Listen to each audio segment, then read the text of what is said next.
Hello, Howard. Hello, Josh, and welcome everyone. How are you? Very Doing good. well. How are you, Good Cy? evening. Good evening, everyone. It's great to see you both and great to be with you. So, truly an honor.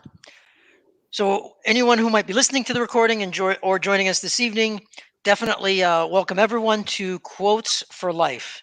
Definitely a conversation that has been in incubation for some time, and of course, we'll share a little bit more.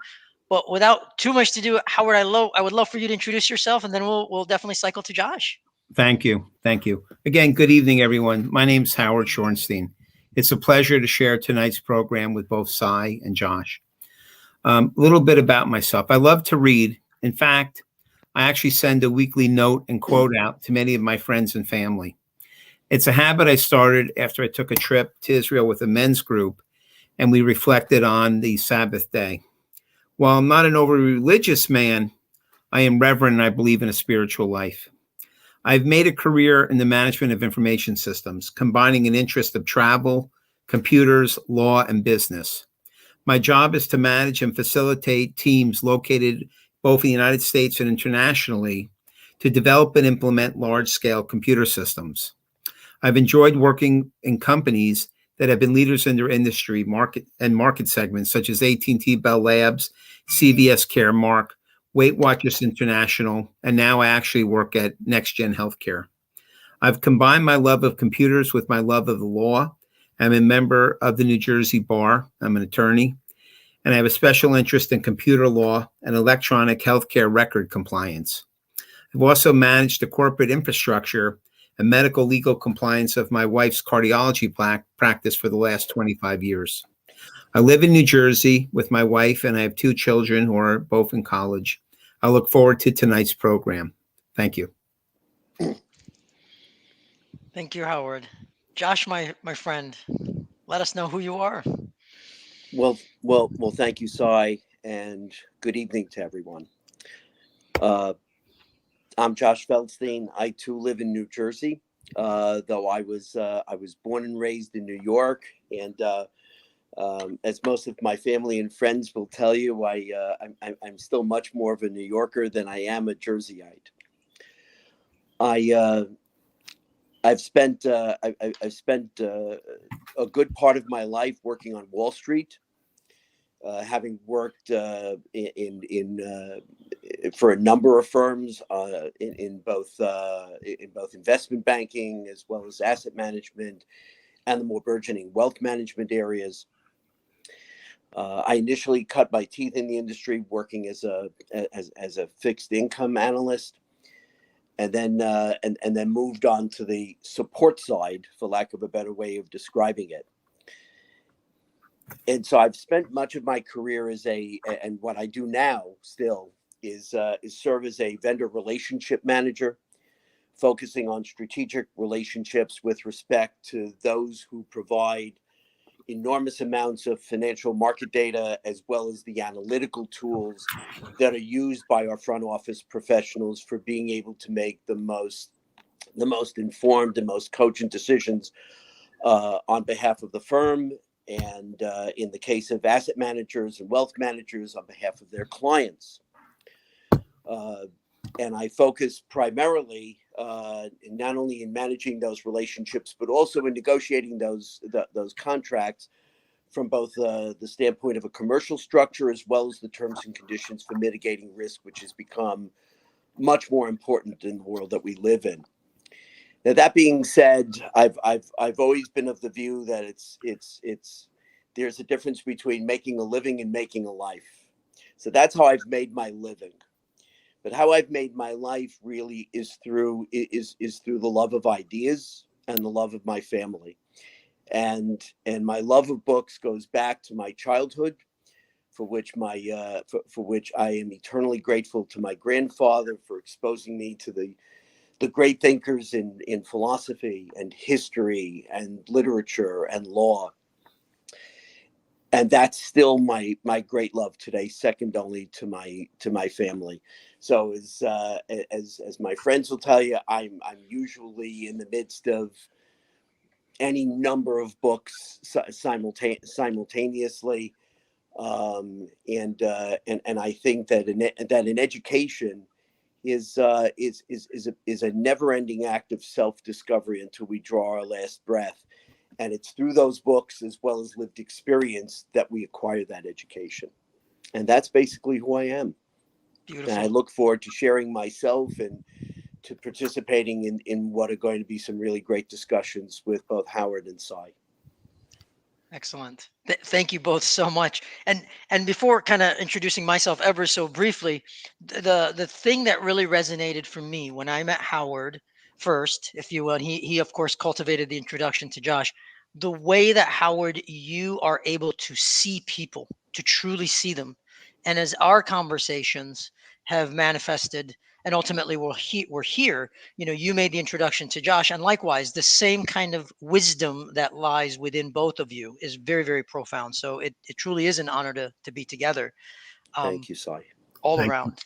And that's and you said it perfectly about what one of many of Howard's great gifts, and I'm glad you pointed that out. Thank you.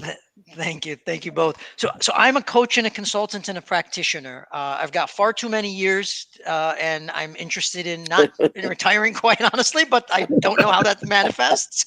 So my and I think you both know me well enough. My focus is transformation, very much so, working with individuals and organizations.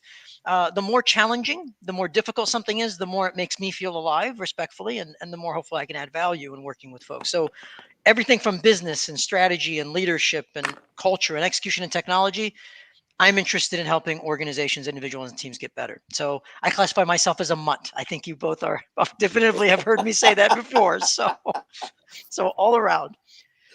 So gentlemen, in your own words, briefly but definitively in your own words, what's this quotes for life all about?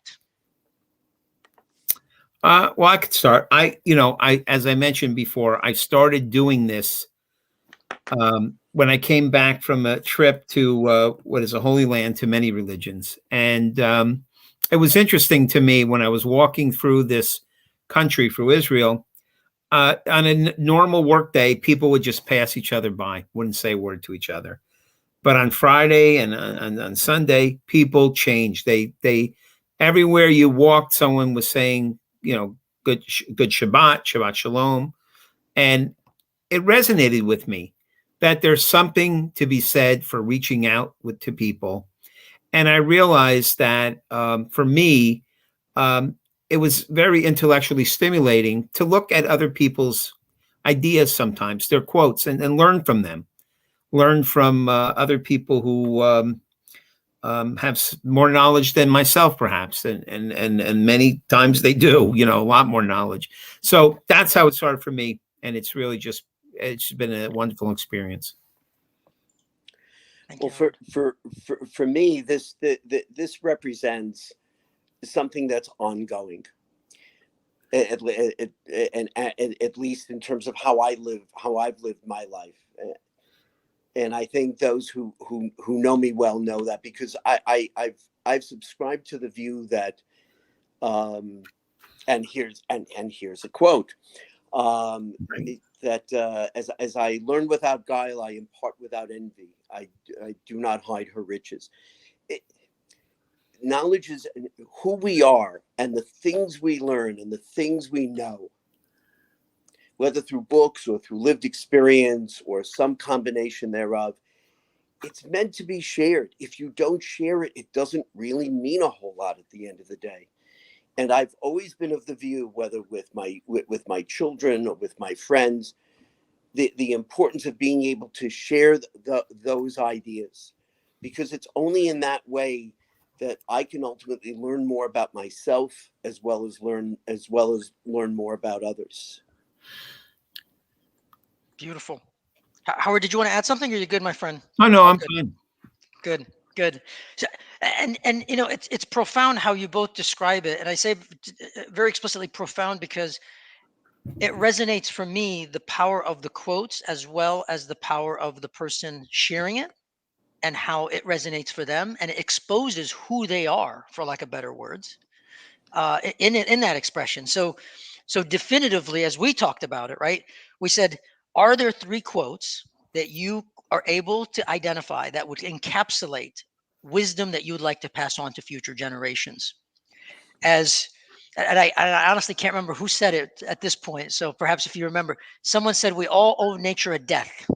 I can't remember who said it for the life of me at this point, but and that death that we owe, we also owe nature and everyone else something to pass on. So very, very resonant. And what we said is 3 quotes: encapsulate and pass on what we've learned, what resonates for us to future generations.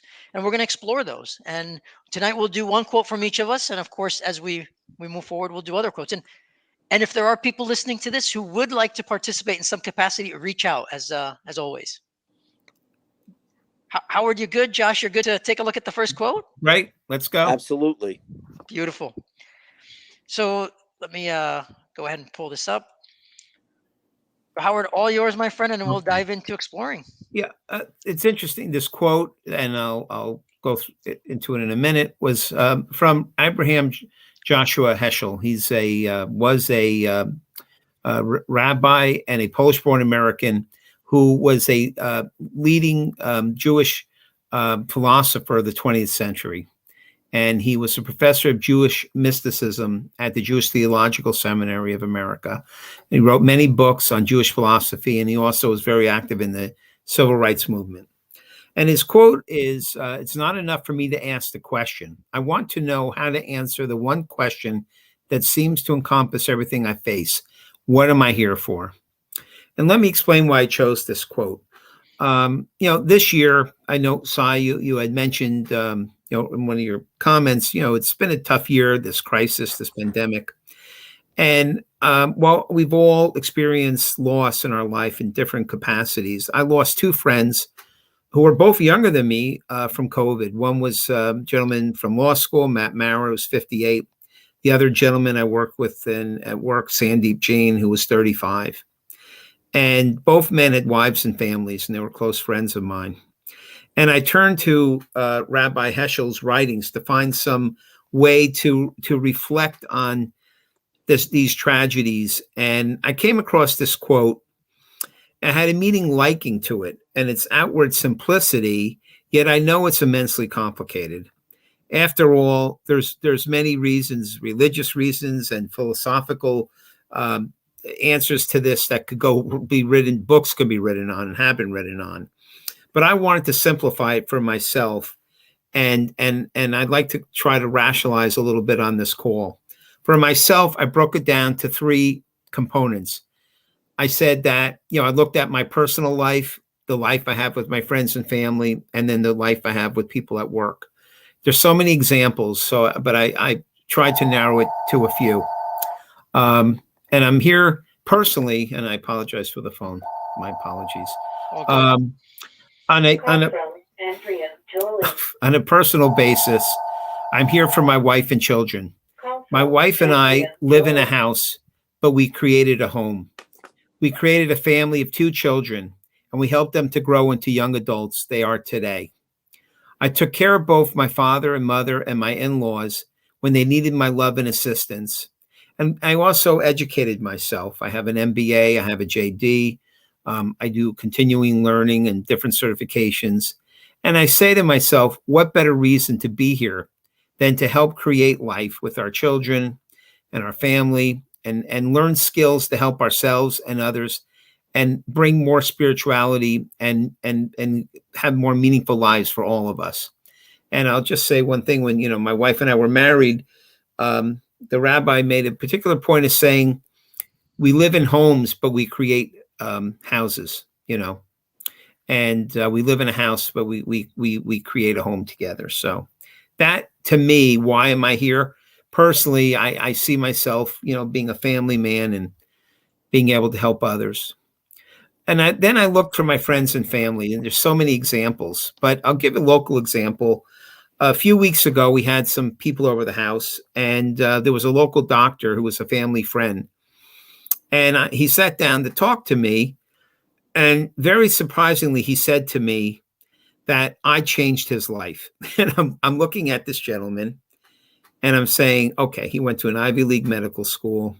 He has a wife, he has children, he's cared for thousands of patients. How could I, a friend have changed his life, And he said my weekly quotes and my I had introduced him to some local study, religious study outreach programs.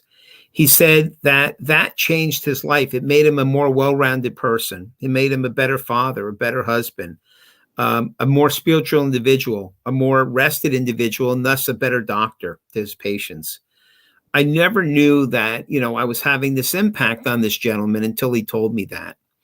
And again, when I go back to that quote, why am I here? When somebody that I really highly respect comes to me and tells me I've had that impact on them, it's a game changer. I didn't see it, but I was so glad that he shared that feedback with me. And then finally, I look at my job. We all go to work, and it's very introspective. We're working on a contract, or we're working on some program or some analysis, and it's very, self-centered. We're on our desk. We have our team. But when I look at the jobs that I've had, and I mentioned I work for companies like AT&T and CVS and Weight Watchers, I've impacted millions through the programs that I've helped implement. Whether it be through state-of-the-art phone systems, whether it be getting benefit plans to help people get lower cost prescriptions, whether it be to help people lose weight. And that we actually went to China and London and other places to have people lose weight internationally. And whether at my current job, helping doctors with this electronic health records, next gen is number one in their space for small practitioners between 1 and 75 providers. And I was working with the patient portal with Sandeep Jan for many years. All these areas provide benefits to people that allowed me to reflect on my life and say, yes, I've done these things, creating a home, helping friends, etc. But I've also, through my work, through my education and my ethics and work efforts, expanded that to help people that I don't even know, that I'll never meet, but I know I've helped them. And it's interesting. I work for AT&T Bell Labs, who developed cellular technology. And no matter where I go in the world, the most remote places I've been, I see people on cell phones. And I realize that the impact that technology, how it can change people's lives. So the quote that I spoke about, why are we here? I can see where I've made impacts to people. I didn't necessarily give you the religious answer, but I gave you the answer that I see how it impacts myself. And really, why am I here? To help others, to be there for others, to be there for my family, my friends. And of course, being a spiritual person helps make that easier. Sai and Josh, any comments you'd like to make now? What do you think, Josh, relative to the quote and your thinking? Thank you, Howard, for that. Oh, gee, you really put me on the spot here. No, I'm just kidding. Oh, you're wonderful. No, in listening to Howard's comments, it's what I find, and what I think we're going to find in the course of these 3 podcasts, is that is the interrelationship that we're going to find amongst each of the quotes that we've come up with. Because and this goes to the whole heart of what it means to share oneself, to be an educated person, and to be able to transmit your values and your knowledge and how you see the world onto others, that in the hope that they may learn from you, and in turn you may learn from them.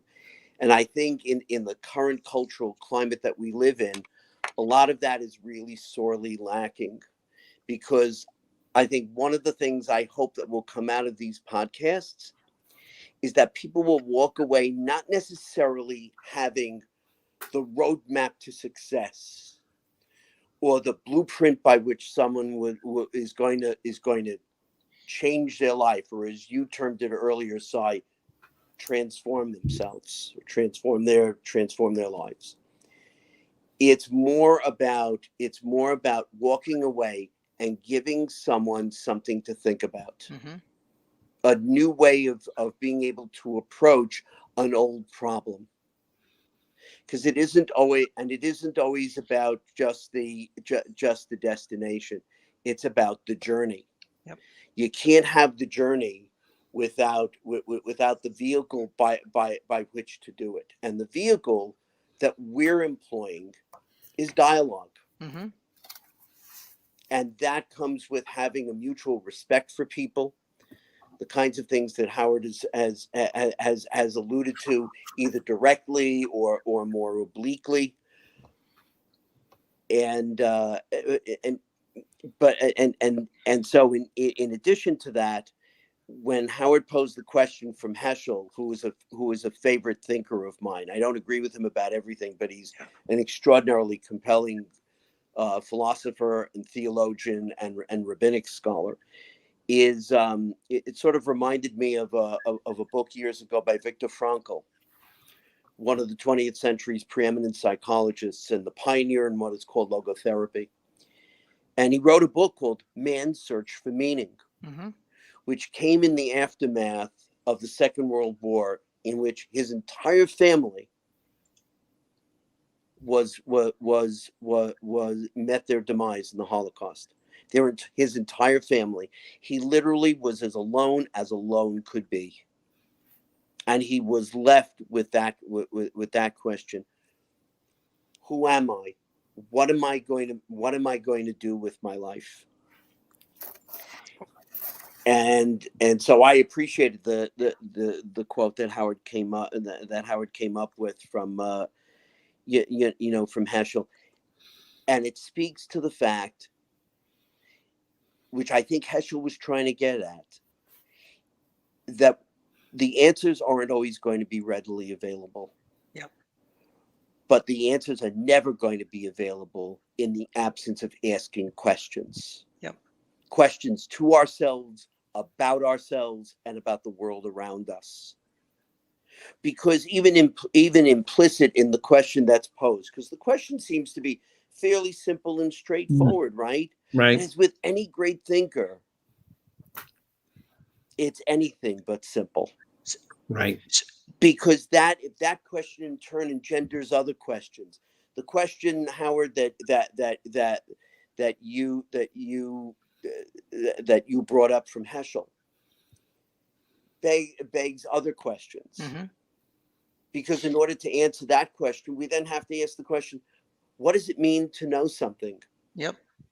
How do we know that we know something? It's those epistemological questions are absolutely necessary in order for us to get into the proper vehicle, so to speak, by which we then come up with not necessarily the answer, but an answer. Yep.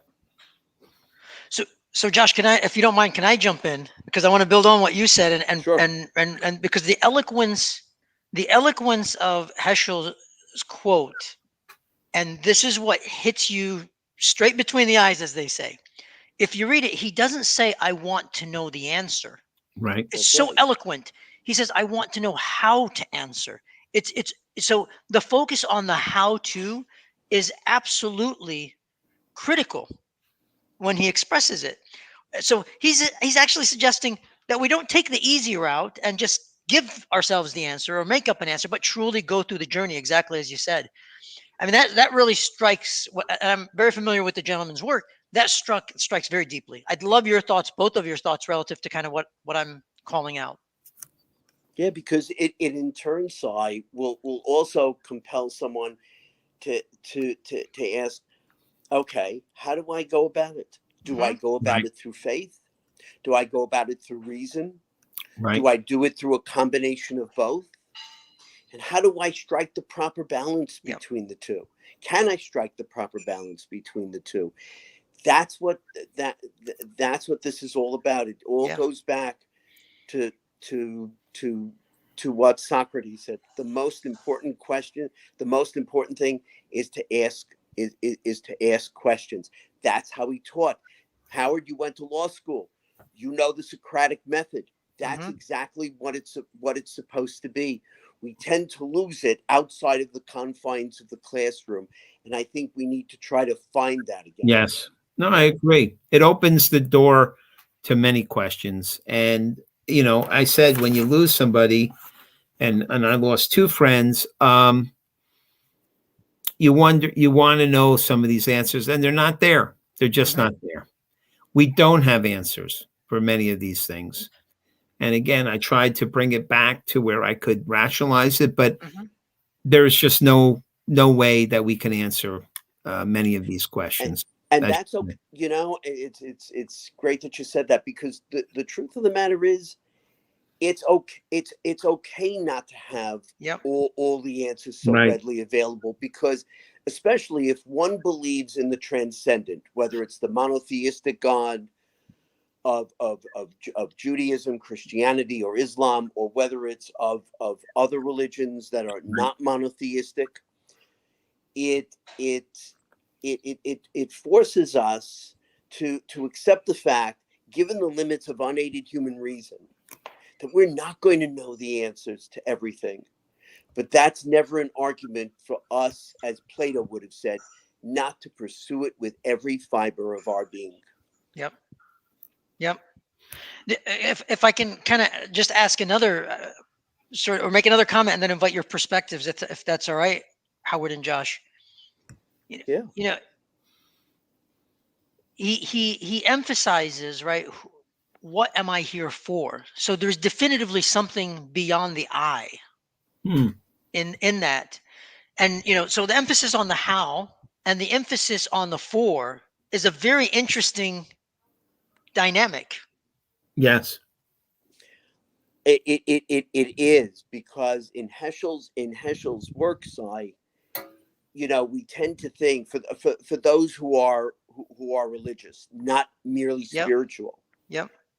The view is the view is that we serve God, and we have to try to extrapolate some meaning about God.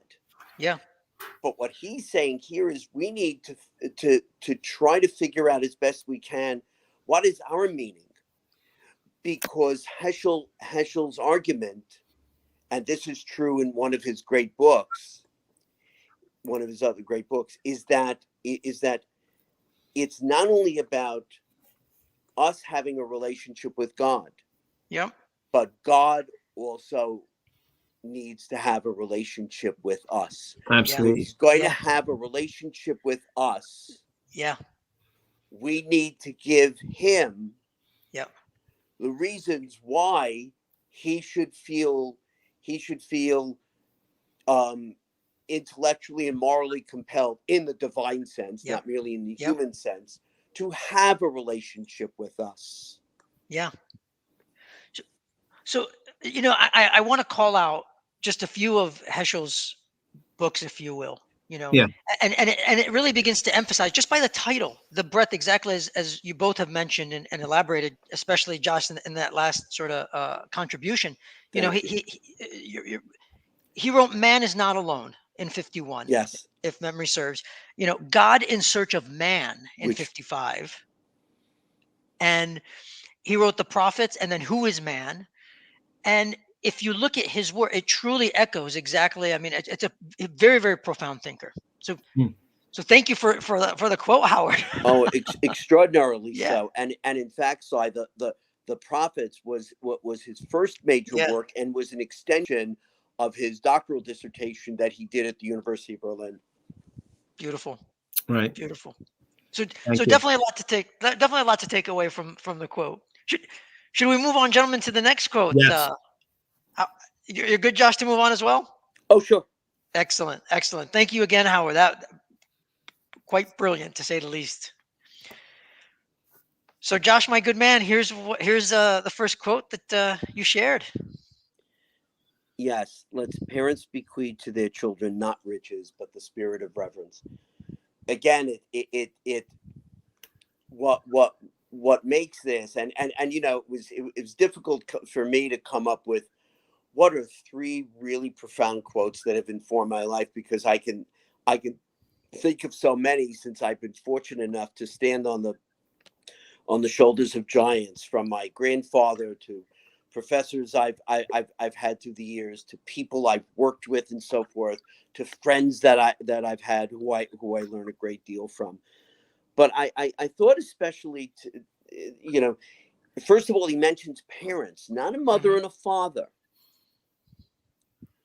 but he mentions parents, and it goes to, and so it to me, it engenders the question, okay, what makes a parent? What makes someone a parent? What makes a bequeathing? Yeah. What's the spirit of reverence? Think of how extraordinarily complex that statement is, even though on the surface it seems to be pretty straightforward. Yeah. That's part of the beauty of studying Plato and of studying the ancients.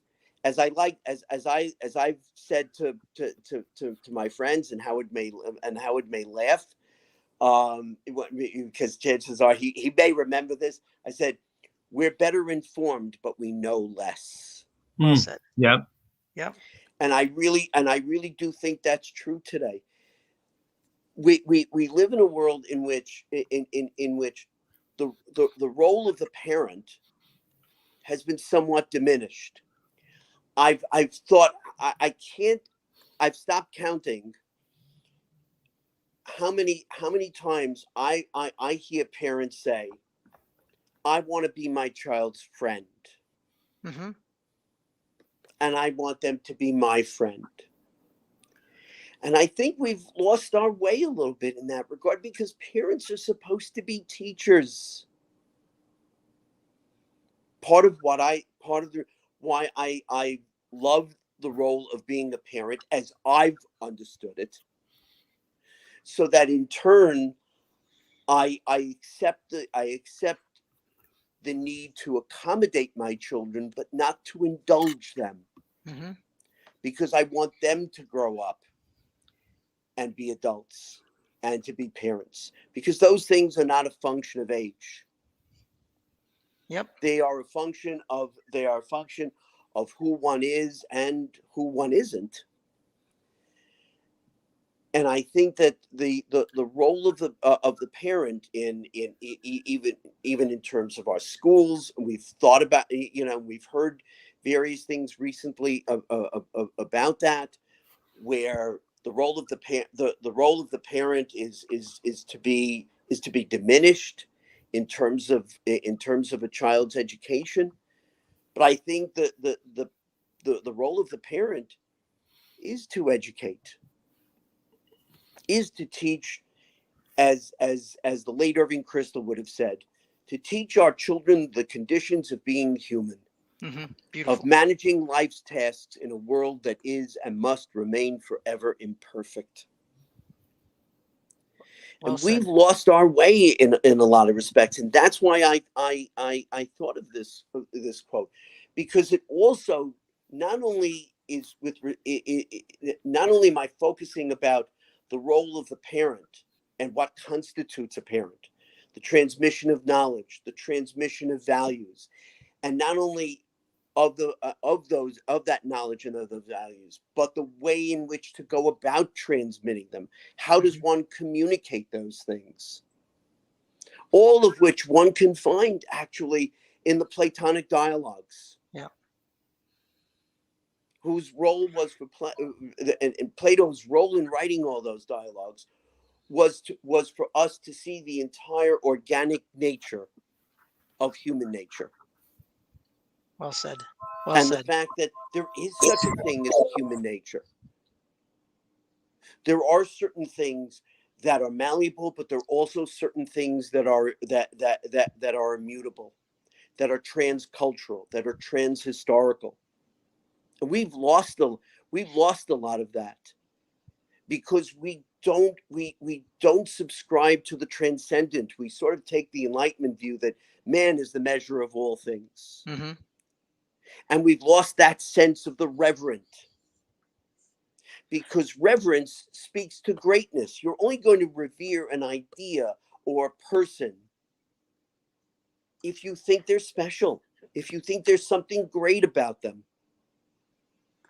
Now, their greatness may reside in their goodness,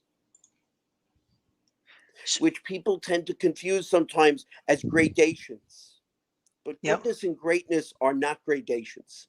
They address they address different attributes. Greatness speaks to one's talent, but goodness speaks to one's character. And Well just said. as faith informs reason and reason informs faith, those two attributes inform one another to make for the whole person. Yep. And to make for a great parent, and to teach their children what it means to aspire to something to something larger, while always being mindful of the fact that you are a part of something larger than yourself. Mm-hmm. That whatever you learn, that you learn it with a certain degree of humility. Most of the truly great thinkers and leaders Yep. have that wisdom of humility, as T.S. Eliot described it in Four Quartets. In fact, I was thinking about a great book that the great biographer James Boswell had written.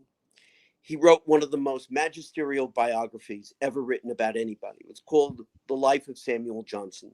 Mm. And one of the things coming out of this quote that I thought about with respect to reverence is the fact that most biographers today and most scholars today tend to engage in a certain deconstructive element where they're trying to bring everything down to its lowest common denominator, almost to disabuse us of the notion that there is such a thing as a great person or a great thought or a great idea. Because even as Johnson wrote in his dedication, he said, look, I'm not going to spend, and I'm just paraphrasing, I'm not going to spend an enormous amount of time writing about all of Johnson's faults, Mm-hmm. because he certainly had them. I'm writing this about this literary and human colossus because I want to talk about what made him different than the rest of us. The biographers today tend to take great figures and they want to break them down and show them, oh, they're human. Mm-hmm. We're just like them. But if we do that, we lose a sense of the majesty of certain great human beings, which is why I've always said, if someone wants to read a great biography, read The Life of Samuel Johnson, read the 2 volumes of Plutarch's Lives, because they're the ones who understood that notwithstanding our faults, here's someone who's great. This is what made them different, that we can reach and aspire towards. Because wasn't it Robert Browning who wrote that a man's reach should exceed his grasp? Well, what is a heaven for? Yeah. And that's part of what compelled me to think of this particular quote in contradistinction to others. Excellent. Howard, do you want to do you want to share your thoughts relative to the quote and kind of some of the sharing that Josh had? I'll say one thing that Josh didn't touch on, the riches aspect. And it's interesting because there's so many of great men today who I'm hearing are not bequeathing their fortunes to their children. But that's not the riches that I'm thinking about. Having just recently lost my own mother, I view the riches not necessarily as inheritance. I view the riches as the things that were spiritual and important to that person while they were living. Mm-hmm. The things that my mother had that I found in her drawers, awards she worked 40 years for the IRS, Department of Treasury, things that she never displayed and don't have a monetary value. But I just, that touched me as well, because it came back to me that riches don't necessarily just imply money. And it was interesting, at her funeral, her old boss was there. And I had said to him, my mother enjoyed working for you. He said, your mother didn't work for me. He goes, we were partners. you know. Beautiful. And that's just an aspect of the quote that resonated with me, the riches aspect. And again, not implying that it was just money to inherit, but it was their belongings, and what was important to them may not have the same importance to us. Well, but that's but in the context of the quote itself, Yeah, when he says not riches, but correct. the spirit of reverence. Yeah. So what Plato is talking about, Howard, is to me, it's that's why I was emphasizing reverence is precisely because Yep. it's Correct. it's Yeah. not about the Absolutely. material. I'm just Exactly. calling that out. I agree Yeah, with you Yeah. completely. it's not about the material, because in Correct. fact we know through our studies and through our learning that the ultimate most enduring inheritance are the values that are ultimately Correct. transmitted Yep. to us, because Yes. that's what ultimately sustains us as a people and as a civilization. Riches Correct. come and go. People have Yeah. made fortunes, people have lost them, made them back again. Right. Plato specifically, when he's talking about not riches, he's saying it's not about the material things in life that are most important for parents to give to their children. Right. And I So was agreeing. I was in agreement with that. Yeah. So what? So I'm going to hone in on the spirit of reverence, because there is a question that the quote poses, which mhm. I'm not sure people really confront, quite honestly. So I want to put it out there and kind of get both of your perspectives on it. And when I look at the quote, and with a question that emerges to me is, there is mystery, there is awe all around us, but we don't always see it. We don't always recognize it. We don't always engage it. So that spirit of reference is so enduring every life. And if we truly embrace that, then respectfully, I like to say, as old as I am, and I am as old as dirt, I'll put it that way, I'm a child at heart, because everything around me has a degree of spirit of reverence to it. Yes. I would love your thoughts on both of your thoughts on kind of what are your perspective on some of that?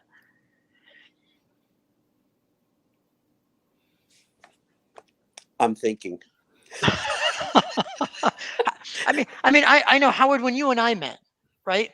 It's as if we knew each other for years, and it Yes. emerged from a Yes. spirit of reverence for one another. Yes. I mean, I've mentioned earlier, I value friendships beyond, maybe more than most people. Friendships are You very do. important to me, Hmm. and helping people and being there for people. And just that mystery. I've said I've been well traveled, and I'm in awe of the world around us. Yeah. The things I see that we take for granted. When I see some spectacular human or Mother Nature Yeah. event or something in the world. The other day I was pointing out to my wife, there's Venus and there's Saturn. She's like, okay, we know they're there. But to me, that's part of the mystery of life. Yeah. And uh, the fact is that we're even on a planet in a spaceship. Um, People, I view them as something that's extremely important to teach my kids. Yep. And it's interesting you mention that, because really what Plato tried to do in all his writings, and they were all in the form of dialogues. They were not in the form of treatises, as was the case with Aristotle and many of the other great philosophical thinkers that we're acquainted with to a greater or lesser extent. Is being open to the possibility of something great. You're never going to see something great unless you're open Yeah. to the Right. possibility of it. And what is troubling to me about our current culture, and this has been the case for years, this is not something of recent vintage for me, is the fact that that's become increasingly less Yes. the case. Yep. And so even in our colleges and universities, what's happening is we're producing, in large measure, and there are always going to be exceptions, We're producing in general students who are well trained, but not well educated. And that's true even in from our elite schools all the way down. I think it is a virus that's become far more communicable than than COVID-19. Yeah, well said. So I'm going to put us three on the spot for a minute, if that's okay, relative to this quote. Yeah. So, oh, we couldn't hear you, Josh. Forgive me. Are you okay? Oh yes, but I'm Okay. just thinking. Okay. So I mean, we've called out a lot of things relative to this quote about the current conditions in which we find ourselves as a society, as humanity. Let me put it that way.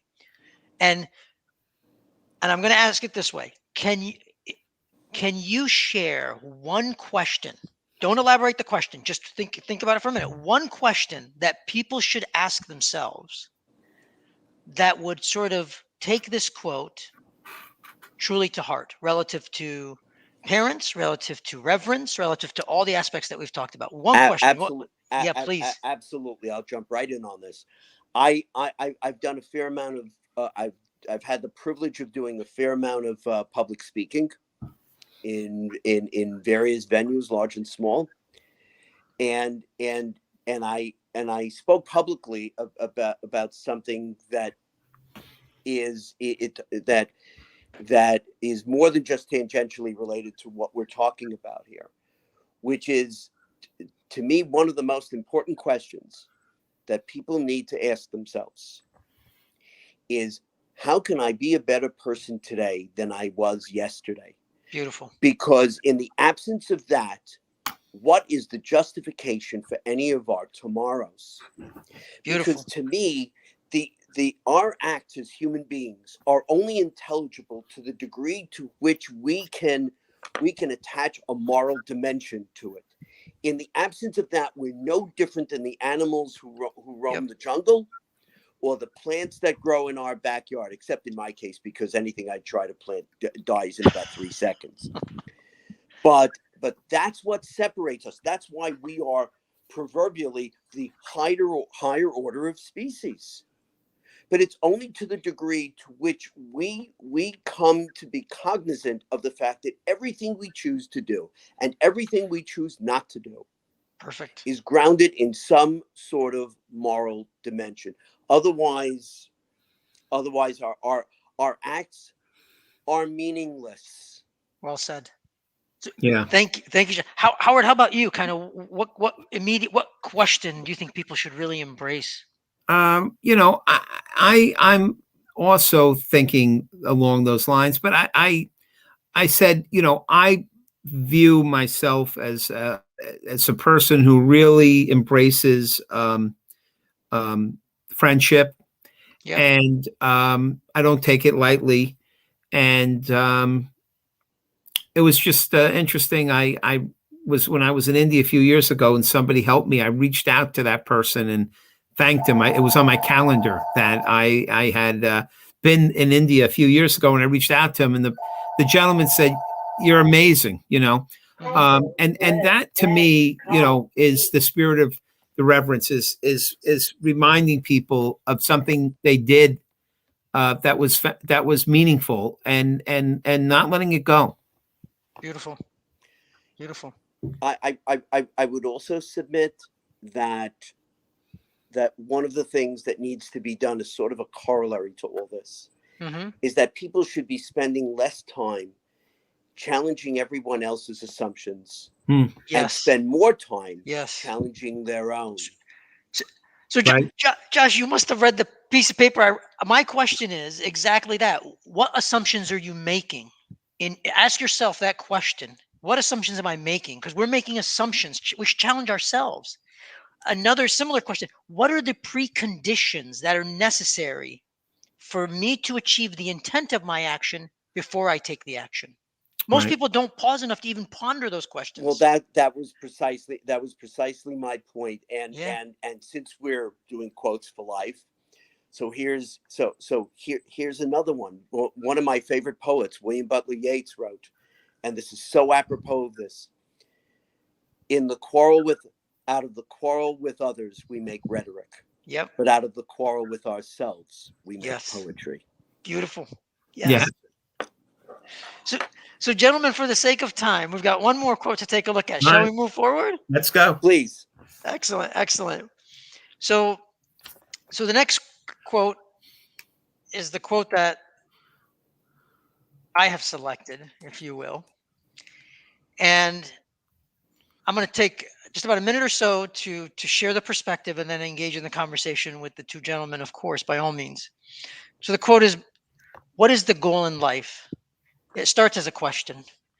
It is to create yourself a soul, by Udorowski. And he's got a rich history. I highly suggest people, Google him.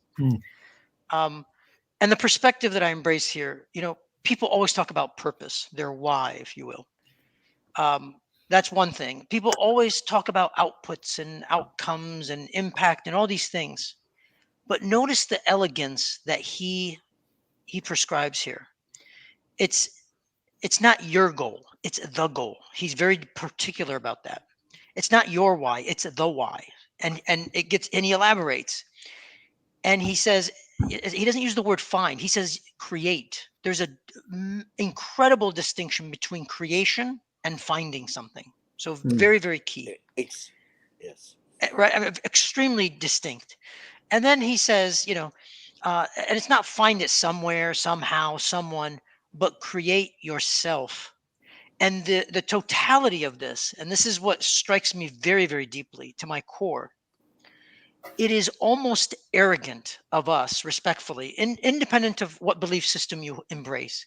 It is almost arrogant of us to think we already have a soul when we are here. He forcibly says, create yourself a soul. And it's extremely powerful. The goal, creation, yourself. We have the onus, we have the duty to create ourselves a soul. And as I encounter most people nowadays, it's as if they shy away, they presume they have a soul, and they're here to deliver their wisdom to the rest of the world. Versus truly saying, what do I have to do today to create myself a soul? And how will I be in order to create myself a soul? With Howard, with Josh, and with others. Yeah, this is really interesting. It's an interesting quote, but I have two issues with it. One is, we don't. I've always been of the view, and I don't think, and I know you said it was arrogant. I don't think it's arrogant for us to say that we have a soul, because it doesn't end. Because to me, it doesn't end there. It's what kind of soul do we have, and that's part of the act of self-discovery that we go through. And in doing that, one can proceed to do that with the greatest of humility. That act of self-discovery involves figuring out what kind of soul we have, because I'm of the view, and others will, you may disagree, others may disagree. Everything has already been created. It's up to us as human beings, given whatever wits we have about us, whatever intellectual gifts, whatever our work ethic is, to be able to discover them. Well said. So Josh, can I add on? Can I, if you will, kind of reference your sort of particular call out, because I think it's extremely key. If everyone truly embraced that, the world would be a different place. But most people essentially embrace the reality, and it manifests as arrogance. So they believe I have a soul. So now that I have a soul, they essentially defer. Then their soul defers to their ego, and then their behavior begins to manifest that. Because they associate soul with something that's good. Completely with you. And that isn't necessarily the case. So exactly. The journey begins with the acceptance of there being a soul. Now I want to find out, what the hell kind of soul do I have? Exactly. Well, that's the challenge that people need to embrace. You said it perfectly. And what strikes me is people forget that they need to create and experience, if we add those words, and experience for others to experience their soul. And that experience has to be something that's powerful. And people don't think about it that deeply. And that's the No, people challenge. people don't sigh because, given what I said earlier, it's part of what constitutes an education, Hmm. and that's not focused on. People have stopped. I said this to my late wife. My wife died 4 years ago. The love of my life and my best friend. And I learned more from her than from any of the thousands and thousands of books that I have read and studied. And that's not hyperbole. That's truth. And it's the the the the the idea that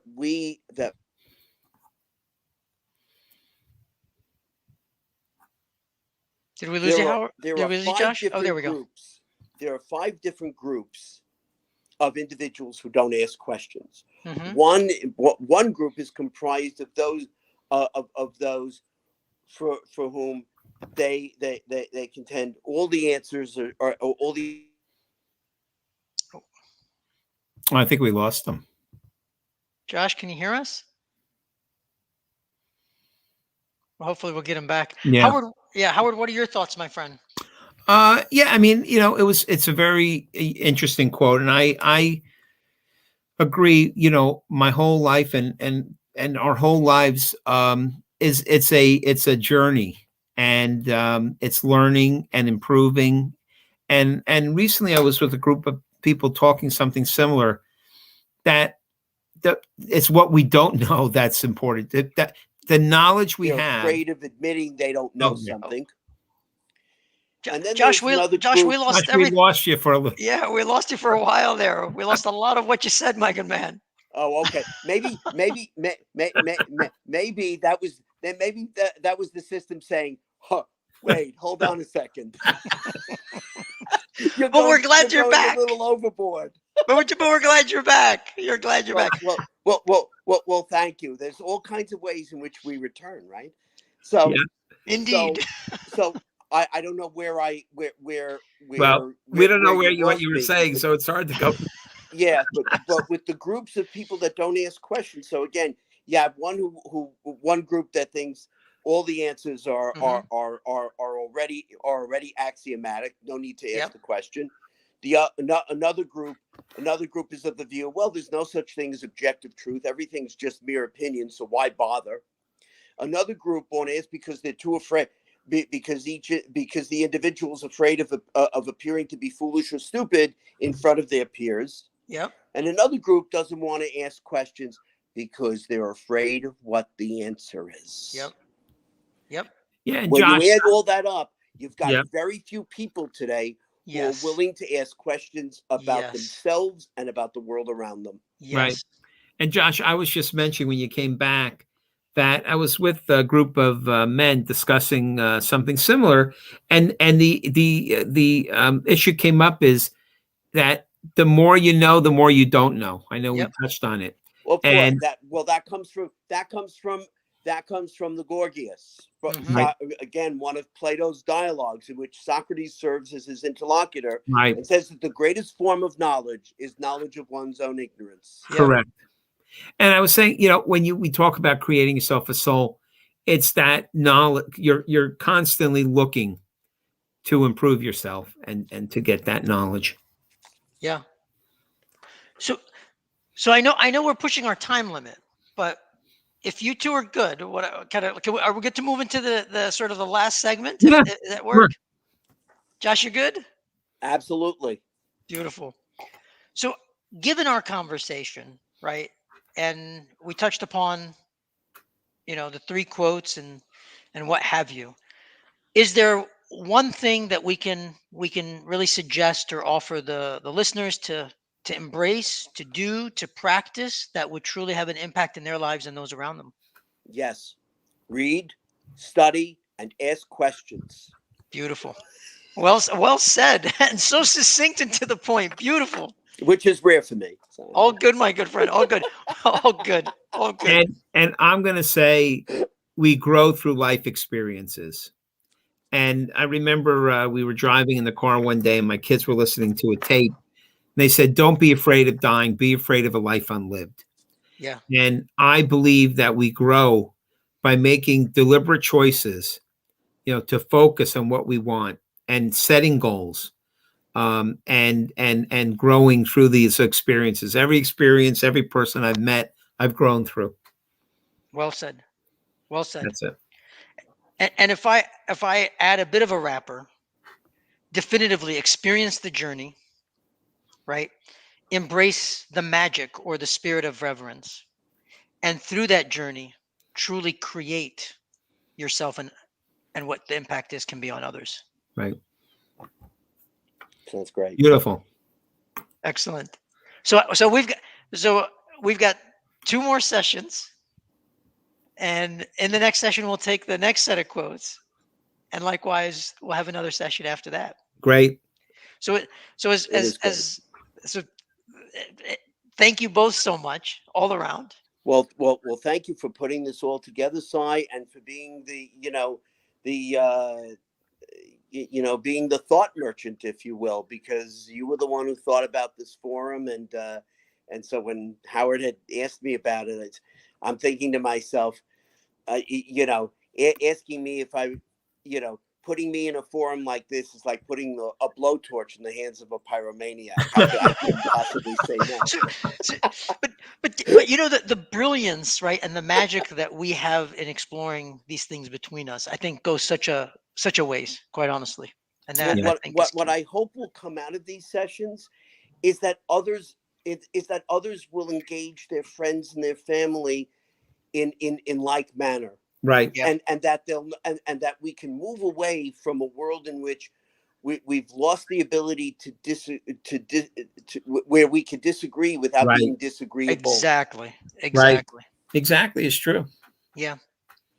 So I know we're going to be together next week as well. Gentlemen, hold on. Don't leave, if you will. Just hang tight. Just hang tight for a minute or so, if you will. Sure. And I definitely look forward to our next conversation.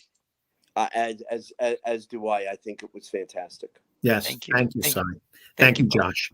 Thank you both. My